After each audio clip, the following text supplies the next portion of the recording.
Guys इस video में हम लोग जो आज का यूपीएससी का पेपर हुआ है तो हिंदी वर्जन वाला पूरा हम लोग सॉल्व करेंगे 1 से लेके 100 क्वेश्चन तक।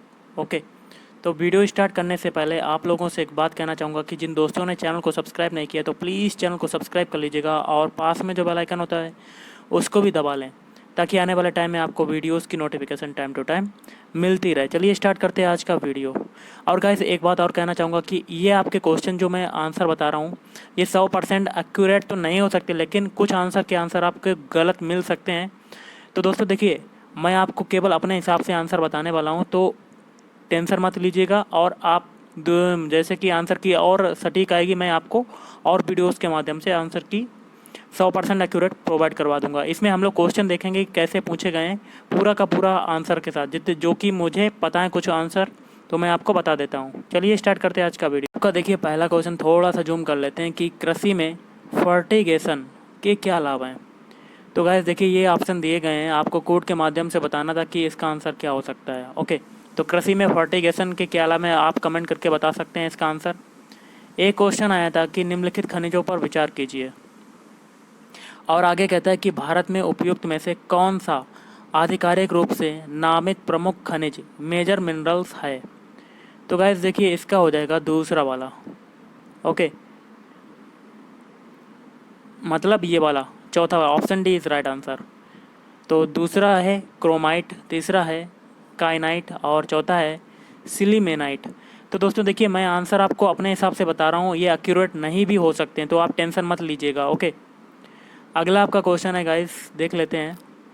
महासागर औसत तापमान ओशियन मीन टेम्परेचर ओएमटी के संदर्भ में निम्नलिखित में से कौन सा कथन सही है। तो गाइस देखिए ये आपका हो जाएगा पहला और दूसरा दोनों।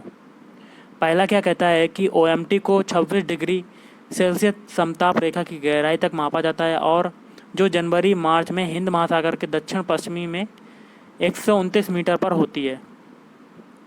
ओके, और दूसरा कहता है ओएमटी जो जनवरी मार्च में एकत्रित किया जाता है उसे यह निर्धारित करने के लिए प्रयोग किया जा सकता है कि मानसून में वर्षा की मात्रा एक निश्चित दीर्घकालीन औसत वर्षा से कम होगी या अधिक। ओके, अब आपका गाइस अगला क्वेश्चन देख लेते हैं कि क्वेश्चन क्या कहता है। भारत में रासायनिक उर्वरकों के संदर्भ में निम्नलिखित कथनों पर विचार करना है, और इसमें से आपका दूसरा हो सकता है कि दूसरा क्या कहता है, अमोनिया जो यूरिया बनाने में काम आता है वह प्राकृतिक गैस से उत्पन्न होती है। ओके, अगला क्वेश्चन है भारत के मरु राष्ट्रीय उद्यान के संदर्भ में निम्नलिखित में से कौन सा कथन सही है। पहला है यह दो जिलों में विस्तृत है, और दूसरा है उद्यान के अंदर कोई मानव वास स्थल नहीं है, और तीसरा है यह ग्रेट इंडियन बस्टर्ड के प्राकृतिक आवासों में से एक है। अगला है सियाचिन हिमनद कहाँ पर स्थित है। तो ये है गिलगिट के उत्तर में। नेक्स्ट आपका देख लेते हैं, भारत के इतिहास के संदर्भ में निम्नलिखित युग्मों पर विचार करना है, और देखिए पहला चौथा हो सकता है। प्रसिद्ध तीर्थ स्थल कौन सा है, भीलसा, ये हो जाएगा मध्य प्रदेश। चौथा है थानेश्वर, ये हो जाएगा उत्तर प्रदेश। अगला निम्नलिखित कथनों पर विचार करना है और कौन सा कथन सही है आपको बताना है। तो पहला तीसरा हो सकता है। पहला कहता है केंद्रीय भूमि जल प्राधिकरण CGWA ने भारत के 36% जिलों को अतिशोषित अथवा संकटपूर्ण वर्गीकृत किया हुआ है, और गाइस देखिए तीसरा क्या कहता है, विश्व में भूजल सिंचाई के अंतर्गत सबसे अधिक क्षेत्र भारत में है। गाइस कहता है निम्नलिखित कथनों पर विचार करना है, तो आंसर क्या हो सकता है, दूसरा और तीसरा। दूसरा क्या है, केवल कुछ चक्रवात ही केंद्र में वाताक्षी उत्पन्न करते हैं। तीसरा है चक्रवात की वाताक्षी के अंदर का तापमान आसपास के तापमान से 10 डिग्री सेल्सियस कम होता है। और अगला आपका क्वेश्चन देख लेते हैं, निम्नलिखित बाघ आरक्षित क्षेत्रों में क्रांतिक बाघ आवास क्रिटिकल टाइगर हैबिटेट के अंतर्गत सबसे बड़ा क्षेत्र किसके पास है। तो तीसरा हो जाएगा नागार्जुन सागर श्रीशैलम। अगला आपका क्वेश्चन है, यदि किसी पौधे की विशिष्ट जाति को वन्यजीव सुरक्षा अधिनियम 1972 की अनुसूची 5 में रखा गया है तो इसका क्या तात्पर्य है। इसका आंसर आपको कमेंट करके गाइस बताना है कि क्या हो सकता है। तो गाइस जितने भी मुझे आंसर पता है लगभग मैं आपको 100% एक्यूरेट तो नहीं बता सकता, लेकिन आंसर आपको बता दे रहा हूँ। तो देखिए अगला है, प्राचीन भारतीय गुप्त राजवंश के समय के संदर्भ में नगर, घंटाशाला, कदूरा तथा चौल किस लिए विख्यात थे? ये क्वेश्चन था। और अगला आपका है, कृषि में शून्य जुताई का के क्या लाभ हैं? तो गैस इसका हो सकता है तीसरा, मृदा में कार्बन पृथक्करण संभव है।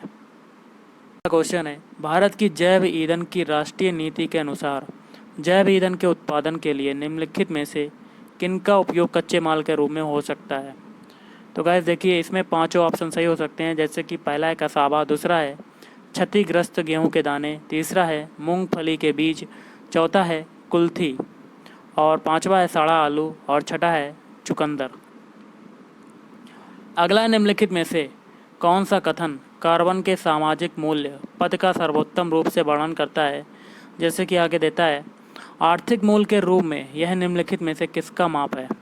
तो ऑप्शन ए हो सकता है, प्रदत्त वर्ष में 1 टन कार्बन डाइऑक्साइड के उत्सर्जन से होने वाली दीर्घकालीन क्षति। अगला क्वेश्चन आपका कहता है, भारत में दालों के उत्पादन के संदर्भ में निम्नलिखित कथनों पर विचार करना है।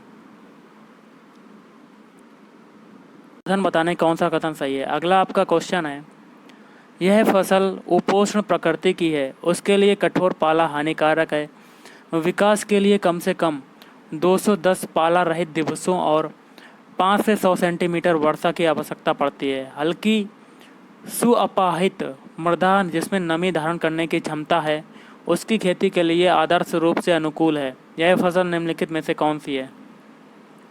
ये क्वेश्चन था। और एक क्वेश्चन गाइस ऐसा था कि सौर जल पंपों के संदर्भ में निम्नलिखित कथनों पर विचार करना था, और कौन सा कथन सही है। तो देखिए, दोनों कथन आपके नहीं हो सकते हैं गलत। ओके, तो आपके दोनों कथन आपके गलत हो जाएंगे, जितना कि मुझे पता है गाइस। अब आपके अगले क्वेश्चन देख लेते हैं। तो आपका अगला क्वेश्चन है, भारत में गन्ने की खेती में वर्तमान प्रवृत्तियों के संदर्भ में निम्नलिखित कथनों पर विचार करना है। और देखिए, कोड के माध्यम से आपको बताना है कि इसका आंसर क्या हो सकता है। तो गाइस, मुझे जितने भी आंसर बताएं मैं आपको बता रहा हूँ। ओके, तो अगला क्वेश्चन आया था, भारत के संदर्भ में निम्नलिखित में से किन पद्धतियों को पारितंत्र अनुकूली कृषि माना जाता है? तो गाइस इसका हो जाएगा चौथा, फसल विविध रूपण, और दूसरा है सिंब आधिक्य, और तीसरा है टेंसियोमीटर का प्रयोग, चौथा है ऊर्ध्वाधर कृषि या कह सकते हैं वर्टिकल फार्मिंग।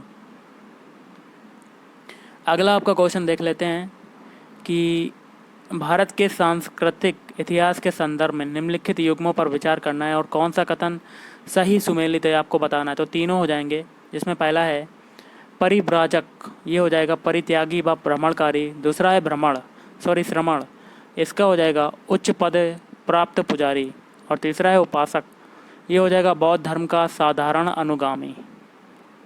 अगला है, भारतीय हाथियों के संदर्भ में निम्नलिखित कथनों पर विचार करना है, और कौन सा कथन सही है आपको बताना है। पहला दूसरा हो जाएगा, पहला है हाथियों के समूह का नेतृत्व मादा करती है, और दूसरा है हाथी की अधिकतम गर्भावधि 22 माह तक हो सकती है। अगला है, निम्नलिखित में से कौन सा संरक्षित क्षेत्र कावेरी बेसिन में स्थित है? नीचे दिए गए कोड का प्रयोग करते हुए सही उत्तर को चुनना है। पहला है नागरहोले राष्ट्रीय उद्यान, दूसरा है पापीकोंडा राष्ट्रीय उद्यान। अगला क्वेश्चन है, भारत की जैव विविधता के संदर्भ में Ceylon, frogmouth, coppersmith, barbet, grey chinned, minivet और वाइट थ्रोटेड रेस्टार्ट क्या है? तो ये क्वेश्चन था। अगला है, भारतीय अनूप मृग बारहसिंगा की उस उपजाति जो पक्की भूमि पर फूलती है और केवल घास बच्छी है के संरक्षण के लिए निम्नलिखित में से कौन सा संरक्षित क्षेत्र प्रसिद्ध है? तो गाइस ये क्वेश्चन था। अगला आपका आया था, इस्पात स्लैग निम्नलिखित में से किसके लिए सामग्री हो सकता है? पहला है सड़क निर्माण के लिए, तीसरा है सीमेंट के उत्पादन के लिए। अगला देख लेते हैं क्वेश्चन क्या आया था। क्वेश्चन था, निम्नलिखित में से कौन से ऐसे सर्वाधिक संभावनीय स्थान हैं जहां कस्तूरी मृग अपने प्राकृतिक आवास में मिल सकता है? दूसरा हो जाएगा गंगोत्री राष्ट्रीय उद्यान। अगला आपका क्वेश्चन है, ग्रामीण सड़क निर्माण में पर्यावरणीय उपयोगिता को सुनिश्चित करने अथवा कार्बन पदचिह्न को घटाने के लिए निम्नलिखित में से किसके उपयोग को अधिक प्राथमिकता दी जाती है? कोड के माध्यम से बताना है तो केवल 1 और 5। पहला है ताम्र स्लेक और पांचवा है पोर्टलैंड सीमेंट। क्वेश्चन था निम्नलिखित कथनों पर विचार करना है और नीचे से बताना है कि कौन सा कथन सही है। तो तीसरा वाला हो जाएगा भारतीय कोयले में राख की अधिक मात्रा पाई जाती है। अगला है खेती में बायोचार का क्या उपयोग है? कोड के माध्यम से बताना, तीनों कथन सही हो जाएंगे। पहला है बायोचार ऊर्ध्वाधर खेती वर्टिकल फार्मिंग में वृद्धि कर माध्यम के अंश के रूप में प्रयुक्त किया जा सकता है।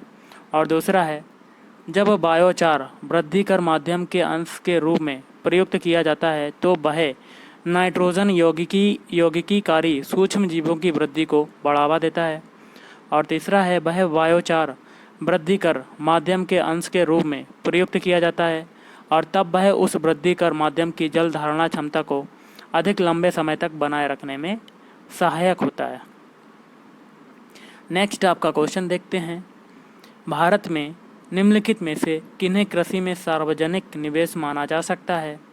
तो गाइस कोड के माध्यम से बताना है, पहला, दूसरा, तीसरा और छठा। दूसरा क्या है प्राथमिक कृषि साख समितियों का कंप्यूटरीकरण, तीसरा है सामाजिक पूंजी विकास, छठा है सरकारों द्वारा शीतागार सुविधाओं को स्थापित करना। अगला है भारत के फर्म के ब्याज प्राप्ति अनुपात इंटरेस्ट कवरेज रेशियो पद का क्या महत्व है? कोड के माध्यम से बताना है, पहला और दूसरा। पहला क्या है उस फर्म जिसे बैंक ऋण देने जा रहा है के वर्तमान जोखिम को समझने में मदद करता है। और दूसरा है यह उस फर्म जिसे बैंक ऋण देने जा रहा है कि आने वाले जोखिम के मूल्यांकन में मदद करता है। नेक्स्ट क्वेश्चन देख लेते हैं। तो आपका अगला है हाल के बीते दिनों में निम्नलिखित में से कौन से कारक, कौन सी नीतियां भारत में चावल के मूल्य को प्रभावित कर रही थीं? कोड के माध्यम से बताना है। तो गाइस देखिए ये चारों हो सकते हैं न्यूनतम समर्थन मूल्य, दूसरा है सरकार द्वारा व्यापार करना, तीसरा है सरकार द्वारा भंडारण करना और उपभोक्ता सहायिकियाँ। अगला निम्नलिखित कथनों पर विचार करना है और कौन सा कथन सही है आपको बताना है। तो पहला और दूसरा हो सकता है। पहला है पिछले दशक में भारत श्रीलंका व्यापार के मूल्य में सतत वृद्धि हुई है। और दूसरा है भारत और बांग्लादेश के बीच होने वाले व्यापार में कपड़े और कपड़े से बनी चीज़ों का व्यापार प्रमुख है। नेक्स्ट देख लेते हैं हम लोग निम्नलिखित में से किस समूह के सभी चारों देश G20 के सदस्य हैं? तो गाइस देखिए ये हो सकता है option C Brazil, Iran, Saudi Arab और एवं वियतनाम। किसान क्रेडिट कार्ड योजना के अंतर्गत निम्नलिखित में से किन किन उद्देश्यों के लिए कृषकों को अल्पकालीन ऋण समर्थन उपलब्ध कराया जाता है? तो गाइस देखिए पहला, तीसरा, चौथा हो सकता है। पहला, तीसरा, चौथा। पहला है फार्म परिसंपत्तियों के रखरखाव हेतु कार्यशील पूंजी के लिए, तीसरा है फार्म परिवारों की उपभोग आवश्यकताओं के लिए और चौथा है फसल कटाई के बाद के खर्चों के लिए। निम्नलिखित कथनों पर विचार करना है और आगे क्या कहता है कि कौन सा कथन सही है। पहला और दूसरा हो सकता है। पहला है खाद्य वस्तुओं का उपभोक्ता मूल्य सूचकांक CPI में भार उसके थोक मूल्य सूचकांक WPI में दिए गए भार से अधिक है। दूसरा है WPI सेवाओं के मूल्यों में होने वाले परिवर्तनों को नहीं पकड़ता जैसा कि CPI करता है। अगला है निम्नलिखित युग्मों पर विचार कीजिए और कौन सा सही सुमेलित आपको बताना है। तीसरा, चौथा हो सकता है। तीसरा है बोलगा, ये हो जाएगी। बोलगा जो नदी है वो कैस्पियन सागर में जाकर गिरती है और जाम्बेजी नदी है हिंद महासागर में जाकर गिरती है। नेक्स्ट क्वेश्चन देखते हैं। निम्नलिखित कथनों पर विचार करना और कौन सा कथन सही है आपको बताना है। तो ये दोनों कथन जो आपको दिए गए हैं ये दोनों ही गलत हो सकते हैं। ओके, तो आप स्क्रीनशॉट ले सकते हैं। अगला आपका क्वेश्चन है भारतीय अर्थव्यवस्था के संदर्भ में निम्नलिखित कथनों पर विचार करना है। तो पहला और तीसरा हो सकता है। पहला है वाणिज्यिक पत्र कॉमर्शियल पेपर अल्पकालीन प्रतिभूति रहित वचन पत्र हैं। और तीसरा है शीघ्रावधि द्रव्य काल मनी अंतर बैंक लेन देनों के लिए प्रयुक्त अल्प अवधि का वित्त है। इस आपका अगला है भारत में प्रत्यक्ष विदेशी निवेश के संदर्भ में निम्नलिखित में से कौन सी उसकी प्रमुख विशेषता मानी जाती है। तो गाइस देखिए आपका पहला, दूसरा हो सकता है। पहला ही है मूलतः किसी सूचीबद्ध कंपनी में पूंजीगत साधनों द्वारा किया जाने वाला निवेश है। दूसरा है यह मुख्यतः ऋण सृजित न करने वाला पूंजी प्रवाह है। ओके, अगला देख लेते हैं। वर्तमान में भारत के अंतर्राष्ट्रीय व्यापार के संदर्भ में निम्नलिखित में से कौन सा कथन सही है? कोड के माध्यम से बताना है, तो पहला, तीसरा, चौथा हो सकता है। पहला है भारत के माल का निर्यात माल के आयात से कम है। तीसरा है भारत की सेवाओं का निर्यात सेवाओं के आयात से अधिक है। और चौथा कहता है भारत को कुल मिलाकर व्यापार चालू खाते का घाटा हो रहा है। अगला है कभी कभी समाचारों में पाया जाने वाला पद बेस्ट टेक्सास इंटरमीडिएट निम्नलिखित में से किस एक पदार्थ की श्रेणी से संबंधित है? तो ये हो सकता है दुर्लभ मृदा तत्वों की। नेक्स्ट आपका क्वेश्चन है भारतीय अर्थव्यवस्था के संदर्भ में निम्नलिखित में से कौन सा गैर वित्तीय ऋण से सम्मिलित है? तो ये हो सकता है ऑप्शन सी, राजकोष बिल। अगला है भारत में क्यों कुछ परमाणु रिएक्टर IAEA सुरक्षा उपायों के अधीन रखे जाते हैं जबकि अन्य इस सुरक्षा के अधीन नहीं रखे जाते हैं? इसका हो सकता है ऑप्शन है कुछ यूरेनियम का प्रयोग करते हैं और अन्य थोरियम का। अगला है व्यापार संबंधित निवेश उपायों के संदर्भ में निम्नलिखित कथनों में से कौन सा सही है? तो पहला, तीसरा हो सकता है। पहला है विदेशी निवेशकों द्वारा किए जाने वाले आयात परिमाणात्मक निर्वर्धन निषिद्ध होते हैं। और तीसरा कहता है ये विदेशी निवेश के नियमन से संबंधित नहीं है। आपका अगला क्वेश्चन जो आया था, यदि RBI प्रसारवादी मौद्रिक नीति का अनुसरण करने का निर्णय लेता है तो वह निम्नलिखित में से क्या नहीं करेगा? कोड के माध्यम से बताना था, तो इसका आंसर दूसरा वाला हो सकता है सीमांत स्थायी सुविधा दर को बढ़ाना। अगला है 1991 के आर्थिक उदारीकरण के बाद की भारतीय अर्थव्यवस्था के संबंध में निम्नलिखित कथनों पर विचार करना है। तो गाइस इसका आंसर क्या हो सकता है? तीसरा और चौथा हो सकता है। तीसरा है ग्रामीण क्षेत्रों में गैर कृषि अर्थव्यवस्था में वृद्धि हुई। चौथा है ग्रामीण रोजगार की वृद्धि दर में कमी आई। ओके, अब हम लोग कुछ और क्वेश्चन देख लेते हैं। हम लोग इस पार्ट में 50 क्वेश्चन देखेंगे और अगले पार्ट में 50 बचे हुए। निम्नलिखित कथनों पर विचार कीजिए और कौन सा सही है? दूसरा वाला हो सकता है DCCB का एक सबसे प्रमुख जो कार्य है प्राथमिक कृषि साख समितियों को निधि उपलब्ध कराना। अगला है भारत में किसी व्यक्ति के साइबर बीमा कराने पर निधि की हानि की भरपाई एवं अन्य लाभों के अतिरिक्त सामान्यतः निम्नलिखित में से कौन से लाभ दिए जाते हैं? तो गाइस इसका आंसर मुझे नहीं पता, लेकिन आपको जो लास्ट के बचे हुए क्वेश्चन है मैं आपको अगले पार्ट में प्रोवाइड करवा दूंगा। तो इस वीडियो में इतना ही। अगर आपको वीडियो पसंद है वीडियो को लाइक करें, शेयर करें और चैनल को भी सब्सक्राइब करें। Thank you. जैसा कि आप लोगों को पता होगा कि UPSC का आज का जो एग्ज़ाम है वो हो चुका है और मैंने इसका पार्ट 1 अपलोड कर दिया है, जिसमें हम लोगों ने 1 से लेकर 50 क्वेश्चन तक के देखे थे। अब हम लोग इस पार्ट 2 में आगे के क्वेश्चन देखेंगे जो कि आपके एग्ज़ाम में पूछे गए हैं। तो वीडियो स्टार्ट करने से पहले आप लोगों से एक बात कहना चाहूँगा कि जिन दोस्तों ने चैनल को सब्सक्राइब नहीं किया तो प्लीज़ चैनल को सब्सक्राइब कर लीजिएगा और पास में जो बेल आइकन होता है उसको भी दबा लें, ताकि आने वाले टाइम में आपको वीडियोस की जो नोटिफिकेशन होती है वो टाइम टू टाइम मिलती रहे। चलिए स्टार्ट करते हैं आज का वीडियो। 51 जो आपका क्वेश्चन बनता है वो आपका इस टाइप का है, जैसे कि पूछा गया था कि कार्बन नैनो ट्यूब के संदर्भ में निम्नलिखित कथनों पर विचार कीजिए। आपके कथन दिए गए हैं और आपको कथन में से बताना है कौन सा सही होगा। तो गाइस मैं आपको आंसर जो बता रहा हूँ वो 100% एक्यूरेट तो नहीं हो सकते, लेकिन मेरे हिसाब से ये क्वेश्चन हो सकते हैं। ओके, तो आपके चारों कथन सही हो जाएंगे, जिसमें पहला कथन कहता है इनको मानव शरीर में औषधियों और प्रतिजनों के वाहकों के रूप में प्रयुक्त किया जा सकता है। दूसरा है इनको मानव शरीर के क्षतिग्रस्त भाग के लिए कृत्रिम रक्त केशिकाओं के रूप में बनाया जा सकता है। तीसरा है इनका जैव रासायनिक संवेदकों में उपयोग किया जा सकता है। और चौथा है कार्बन नैनो ट्यूब जैव निम्नीकरणीय होती है। अगला आपका क्वेश्चन है निम्नलिखित गतिविधियों पर विचार कीजिए। और आगे कहता है कि तकनीकी के वर्तमान स्तर पर उपयुक्त गतिविधियों में से किसे ड्रोन के प्रयोग से सफलतापूर्वक किया जा सकता है? गाइस देखिए, पहला, दूसरा, तीसरा हो जाएगा। पहला है खेत में फसल पर पीड़कनाशी छिड़कना और दूसरा है सक्रिय ज्वालामुखियों के मुखों का निरीक्षण करना। तीसरा है DNA विश्लेषण के लिए उत्क्षेपण करती हुई व्हेलों के श्वास के नमूने एकत्र करना। नेक्स्ट क्वेश्चन आपका देख लेते हैं। देखिए क्वेश्चन क्या कहता है कि वह प्रयोग 3 ऐसे अंतरिक्ष यानों को काम में लाएगा जो एक समबाहु त्रिभुज की आकृति में उड़ान भरेंगे, जिसमें प्रत्येक भुजा 1 मिलियन किलोमीटर लंबी है और यानों के बीच लेजर चमक रही होगी। कथित प्रयोग किसे संदर्भित करता है?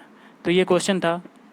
अगला आपका क्वेश्चन आया था, निम्नलिखित कथनों पर विचार करना है और कौन सा कथन सही है। तो दोस्तों देखिए, तीनों कथन सही हो जाएंगे मेरे हिसाब से। तो पहला है, भावी माता पिता के अंड या शुक्राणु उत्पन्न करने वाली कोशिकाओं में आनुवंशिक परिवर्तन किए जा सकते हैं। और दूसरा है, व्यक्ति का जीनोम जन्म से पूर्व प्रारंभिक भ्रूणीय अवस्था में संपादित किया जा सकता है। और तीसरा है, मानव प्रेरित बहुसक्त स्टेम कोशिकाओं को एक सूकर के भ्रूण में अंतर्वेशित किया जा सकता है। अगला है, भारत में न्यूमोकोकल संयुग्मी वैक्सीन के उपयोग का क्या महत्व है। कोड के माध्यम से आपको चुनना है, तो पहला, दूसरा, तीसरा हो जाएगा। पहला हो सकता है, ओके, पहला क्या है, ये वैक्सीन न्यूमोनिया और साहती तानिका शोथ और सेप्सिस के विरुद्ध प्रभावी है। और दूसरा है, उन प्रतिजैविकियों पर निर्भरता कम की जा सकती है जो औषध प्रतिरोधी जीवाणुओं के विरुद्ध प्रभावी नहीं है। और तीसरा है, इस वैक्सीन के कोई गौण प्रभाव साइड इफेक्ट से नहीं है और ना ही ये वैक्सीन कोई प्रत्युर्जरता संबंधी अभिक्रियाएं करती है। अगला क्वेश्चन है, भारत में पब्लिक की इंफ्रास्ट्रक्चर पदबंध किसके प्रसंग में प्रयुक्त किया जाता है। तो गाइस, इसका आंसर हो सकता है स्वास्थ्य देखभाल और शिक्षा आधारभूत संरचना। अगला है, निम्नलिखित कथनों में से कौन से पादप और प्राणी कोशिकाओं के बीच सामान्य अंतर के बारे में सही है। कोड के माध्यम से बताना है, तो पहला, दूसरा हो सकता है। पहला क्या है, पादप कोशिकाओं में सेलुलोस कोशिका भित्तियाँ होती हैं जबकि प्राणी कोशिकाओं में वे नहीं होती हैं। दूसरा क्या कहता है, तो गाइस देखिए, दूसरा क्या कहता है, पादप कोशिकाओं में प्लेज्मा झिल्ली नहीं होती है जबकि इसके विपरीत प्राणी कोशिकाओं में वे होती हैं। ओके, नेक्स्ट आपका क्वेश्चन देख लेते हैं। क्वेश्चन कहता है, निम्नलिखित में से कौन से कारण या कारक बेंजीन प्रदूषण उत्पन्न करते हैं। तो गाइस, कोड के माध्यम से बताना है, तो आपको कमेंट करके बताना इसका आंसर क्या हो सकता है। अगला है, यदि निकट भविष्य में दूसरा वैश्विक वित्तीय संकट होता है तो निम्नलिखित में से कौन से कार्य नीतियाँ भारत को सबसे अधिक संभावना के साथ कुछ उन्मुक्ति प्रदान कर सकती है। कोड के माध्यम से बताना है। देखिए गाइस, इसका आंसर थोड़ा सा कन्फ्यूजन है, इसका क्या हो सकता है आपको कमेंट करके बता देना है कि क्या हो सकता है। अगला है, यदि आप अपने बैंक के मांग जमा खाते डिमांड डिपॉजिट अकाउंट में से 1 लाख रुपए की नकद राशि निकालते हैं तो अर्थव्यवस्था में तात्कालिक रूप से मुद्रा की समग्र पूर्ति पर इसका क्या प्रभाव पड़ेगा। इसका आंसर हो सकता है, मुद्रा की समग्र पूर्ति में 10,000 रुपये की कमी आएगी। 1 लाख रुपए की कमी आएगी। क्वेश्चन आया था, भारत के सांस्कृतिक इतिहास के संदर्भ में पारमिता शब्द का सही विवरण निम्नलिखित में से कौन सा है। तो गाइस, इसका आंसर क्या होगा ये मुझे नहीं पता है, लेकिन मैं आपको जल्दी ही आपको आंसर के साथ प्रोवाइड करवा दूंगा। अगला है, भारतीय इतिहास के संदर्भ में 1884 का रखमाबाई मुकदमा किस पर केंद्रित था। कोड के माध्यम से उत्तर को चुनना है। ओके, ये क्वेश्चन आया था। एक क्वेश्चन आया था कि निम्नलिखित में से किस कारण से भारत में 20वीं शताब्दी के आरंभ में नील की खेती का ह्रास हुआ। तो इसका क्या हो सकता है गाइस, देखिए इसका दूसरा वाला हो जा सकता है, नई खोजों के कारण विश्व बाजार में इसका अलाभकर होना। अगला आपका क्वेश्चन आया था, बेलेजली ने कलकत्ता में फोर्ट विलियम कॉलेज की स्थापना किस लिए की थी। ये क्वेश्चन, इसका आंसर हो सकता है वह ब्रिटिश नागरिकों को भारत में प्रशासन हेतु प्रशिक्षित करना चाहता था। अगला है, भारत के इतिहास के संदर्भ में उल गुलान अथवा महान उपद्रव निम्नलिखित में से किस घटना का विवरण था। ये हो जाएगा ऑप्शन डी, हो सकता है 1899 से 1900 की बिरसा मुंडा विद्रोह का। अगला है, प्राचीन भारत के विद्वानों साहित्यकारों के संदर्भ में निम्नलिखित कथनों पर विचार करना है और कौन सा कथन सही है। तो तीसरा हो सकता है आपका, कालिदास चंद्रगुप्त द्वितीय से संबंधित है। नेक्स्ट आपके क्वेश्चन देख लेते हैं। अगला आपका क्वेश्चन आया था, मानव प्रजनन तकनीकी में अभिनव प्रगति के संदर्भ में प्राक केंद्रिक स्थानांतरण का प्रयोग किस लिए होता है। तो गाइस इसका हो सकता है ऑप्शन डी, संतान में सूत्रकणिका वाले रोगों का निरोध। अगला है विकास की वर्तमान स्थिति में कृत्रिम बुद्धिमत्ता आर्टिफिशियल इंटेलिजेंस निम्नलिखित में से किस कार्य को प्रभावी रूप से कर सकती है। इसका आंसर क्या हो सकता है, कोड के माध्यम से बताना। पहला, तीसरा, चौथा हो सकता है। पहला, तीसरा और चौथा। चौथा, पहला क्या है, औद्योगिक इकाइयों में विद्युत की खपत कम करना। तीसरा है रोगों का निदान और चौथा है टेक्स्ट से स्पीच में परिवर्तन। नेक्स्ट आपका क्वेश्चन देख लेते हैं कि कौन सा आया था। देखिए, दृश्य प्रकाश संचार VLC तकनीकी के संदर्भ में निम्नलिखित में से कौन से कथन सही हैं। तो गाइस इसका पहला, दूसरा, तीसरा हो सकता है।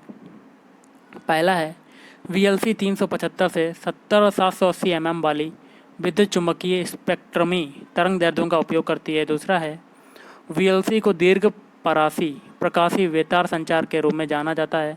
और तीसरा है VLC ब्लूटूथ की तुलना में डेटा की विशाल मात्रा को अधिक तेज़ी से प्रेषित कर सकता है। अगला आपका क्वेश्चन है, ब्लॉकचेन तकनीकी के संदर्भ में निम्नलिखित कथनों पर विचार करना है। इसका देखिए क्या हो सकता है, कथन आपको बताना है कोड के माध्यम से। डी हो सकता है, मतलब पहला और तीसरा। पहला है, यह एक सार्वजनिक खाता है जिसका हर कोई निरीक्षण कर सकता है परंतु जिसे कोई भी एक उपभोक्ता नियंत्रित नहीं करता। और तीसरा है, ब्लॉकचेन के आधारभूत वैशिष्ट्यों पर आधारित अनुप्रयोगों को बिना किसी व्यक्ति की अनुमति के विकसित किया जा सकता है। ऐसा आपका अगला क्वेश्चन पूछा गया था, भारत के इतिहास के संदर्भ में निम्नलिखित युग्मों पर विचार करना है और आपको कोड के माध्यम से बताना था कि क्या इसका आंसर हो सकता है। अगला आया था, भारत के धार्मिक इतिहास के संदर्भ में निम्नलिखित कथनों पर विचार कीजिए और कौन सा कथन सही है आपको बताना था। तो गाइस देखिए, इसमें थोड़ा सा संशय है तो आप इसका आंसर बता सकते हैं कि क्या हो सकता है। ओके, तो मुझे सभी आंसर नहीं पता है, तो जितने मुझे पता मैं आपको बता दे रहा हूँ। गाइस देखिए, अगला आया था, निम्नलिखित में से कौन सा कथन औद्योगिक क्रांति के द्वारा 19वीं शताब्दी के पूर्वार्ध में भारत पर पड़े प्रभाव की सही व्याख्या करता है। इसका क्या हो सकता है गाइस, देखिए ऑप्शन ए हो सकता है, भारतीय दस्तकारी उद्योग नष्ट हो गए थे। नेक्स्ट आया था, भारत के इतिहास में निम्नलिखित घटनाओं पर विचार कीजिए और उपयुक्त घटनाओं का प्राचीन काल से आरंभ तक सही कालानुक्रम कौन सा है। तो ऑप्शन सी हो सकता है, थोड़ा सा छोटा करते हैं। देखिए पहले, देखिए दूसरा हो सकता है महेंद्र वर्मन फर्स्ट के अधीन पल्लव सत्ता की स्थापना। और उसके बाद चौथा है गोपाल द्वारा पाल राजवंश की संस्थापना। और उसके बाद पहला है राजा भोज के अधीन प्रतिहारों का उदय। फिर है आपका तीसरा परांतक फर्स्ट द्वारा चोल सत्ता की स्थापना। नेक्स्ट आपका क्वेश्चन आया था, थोड़ा सा छोटा करते हैं, निम्नलिखित में से कौन सा उपवाक्य उत्तर हर्षकालीन स्रोतों से प्रायः उल्लेखित हुंडी के स्वरूप की परिभाषा बताता है। तो ऑप्शन सी हो जाएगा, हो सकता है विनिमय पत्र। ओके, ऐसा आपका अगला क्वेश्चन आया था, स्वतंत्रता संग्राम के समय लिखी गई सखाराम गणेश देउस्कर की पुस्तक देशेर कथा के संदर्भ में निम्नलिखित कथनों पर विचार करना है और कौन सा कथन सही है, ये वाला क्वेश्चन आया था। एक क्वेश्चन था कि गांधी इरविन समझौते में निम्नलिखित में से क्या सम्मिलित थे। तो गाइस इसका कोड के माध्यम से बताना है, तो इसका आंसर हो सकता है दूसरा, तीसरा और चौथा। दूसरा क्या है, असहयोग आंदोलन के संबंध में जारी किए गए अध्यादेशों को वापस लेना। तीसरा हो सकता है पुलिस की जातियों की जांच करने हेतु गांधी जी के सुझाव की स्वीकृति। और चौथा है केवल उन्हीं कैदियों की रिहाई जिन पर हिंसा का अभियोग नहीं था। नेक्स्ट क्वेश्चन देख लेते हैं, अस्पृश्य समुदाय के लोगों को लक्षित कर प्रथम मासिक पत्रिका विटाल विध्वंसक किसके द्वारा प्रकाशित की गई।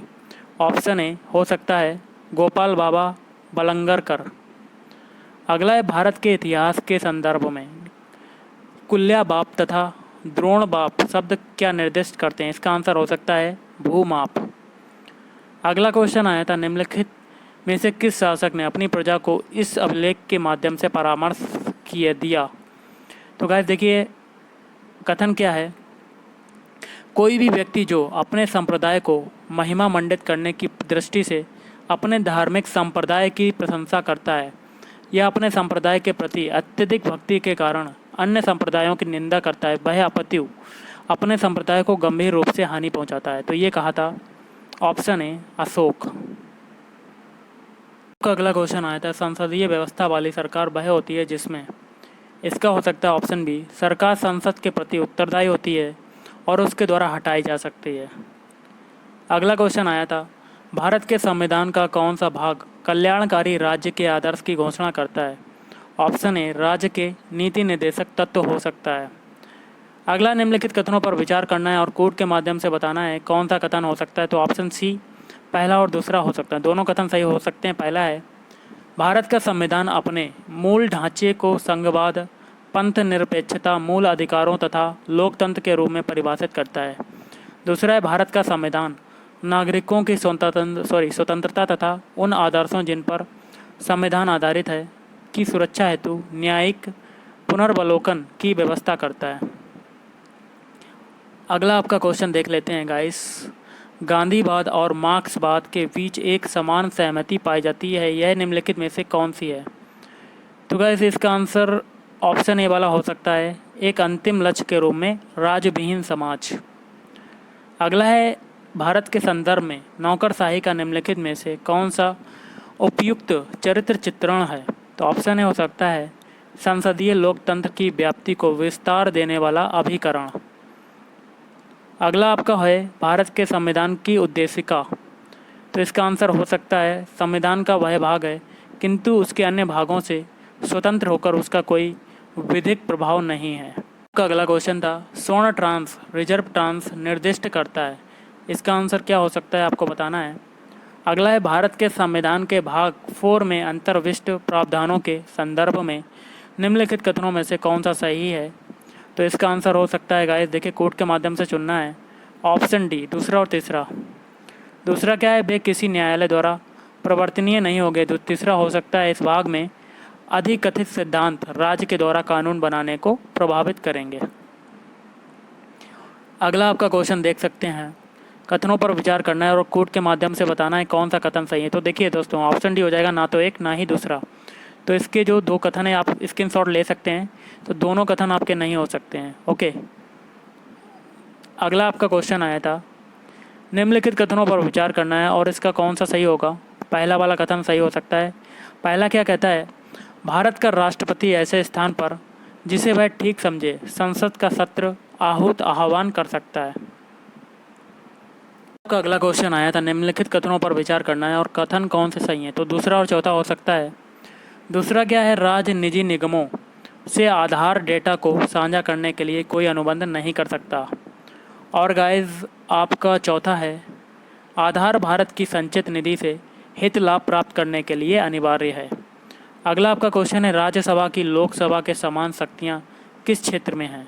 तो ऑप्शन बी हो सकता है, संविधान में संशोधन करने के विषय में। अगला आपका क्वेश्चन देखते हैं, संसद सदस्य स्थानीय क्षेत्र विकास योजना के अंतर्गत निधियों के संदर्भ में निम्नलिखित कथनों में से कौन सा सही है? कोड के माध्यम से बताना, तीसरा और चौथा हो सकता है। तीसरा क्या है, MPLADS निधियां वार्षिक आधार पर स्वीकृत की जाती हैं और अप्रयुक्त निधि को अगले वर्ष के लिए अग्रनीत नहीं किया जा सकता है। चौथा कहता है, कार्यान्वित हो रहे सभी कार्यों में से कम 10% कार्यों का जिला प्राधिकारी द्वारा प्रतिवर्ष निरीक्षण अनिवार्य है। अगला, निम्नलिखित मूल अधिकारों के किस संवर्ग में अस्पृश्यता के रूप में किए गए विभेदन के विरुद्ध संरक्षण समाविष्ट है? तो ऑप्शन डी हो सकता है, समानता का अधिकार। अगला है, भारत में न्यायपालिका का कार्यपालिका से पृथक्करण किससे व्यादेशित है? तो इसका आंसर हो सकता है ऑप्शन बी, राज्य के नीति निर्देशक तत्व द्वारा। क्वेश्चन आया था, वित्त मंत्री संसद के बजट प्रस्तुत करते हुए उसके साथ अन्य प्रलेख भी प्रस्तुत करते हैं जिनमें बृहद आर्थिक रूपरेखा विवरण, the macro economic framework statement भी सम्मिलित रहता है। यह पूर्वोक्त प्रलेख निम्न आदेशन के कारण प्रस्तुत किया जाता है। तो गाइस इसका आंसर हो सकता है ऑप्शन डी, राजकोषीय उत्तरदायित्व एवं बजट प्रबंधन अधिनियम 2003 के प्रावधानों के कारण। अगला है, परिभाषा से संवैधानिक सरकार का क्या अर्थ होता है? इसका आंसर ऑप्शन ए हो सकता है, विधानमंडल द्वारा सरकार। मूल अधिकारों के अतिरिक्त भारत के संविधान का निम्नलिखित में से कौन सा भाग मानव अधिकारों की सार्वभौम घोषणा 1948 के सिद्धांतों एवं प्रावधानों को प्रतिबिंबित करता है। इसका आंसर क्या हो सकता है, कोड के माध्यम से बताना है। पहला है उद्देशिका, दूसरा हो सकता है राज्य की नीति निर्देशक तत्व। अगला आपका क्वेश्चन गाइस देख लेते हैं। भारत में विधिक सेवा प्रदान करने वाले प्राधिकरण निम्नलिखित में से किस प्रकार के नागरिकों को निःशुल्क विधिक सेवाएं प्रदान करते हैं। इसका आंसर कोड के माध्यम से बताना है। पहला दूसरा हो सकता है। पहला क्या है, 1 लाख से कम वार्षिक आय वाले व्यक्ति को, और 2 लाख से कम वार्षिक आय वाले ट्रांसजेंडर को।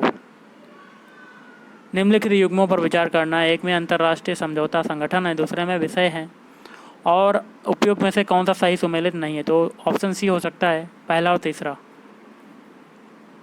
और दूसरा क्या है, हेग समझौता। इसका आंसर गाइस आप कमेंट करके बता सकते हैं। तो गाइस आज के इस वीडियो में इतना ही। मैंने आपको 100 क्वेश्चन करवा दिए हैं। अगर आपको वीडियो पसंद है, वीडियो को लाइक करें, शेयर करें और चैनल को भी सब्सक्राइब करें। Okay, thank you.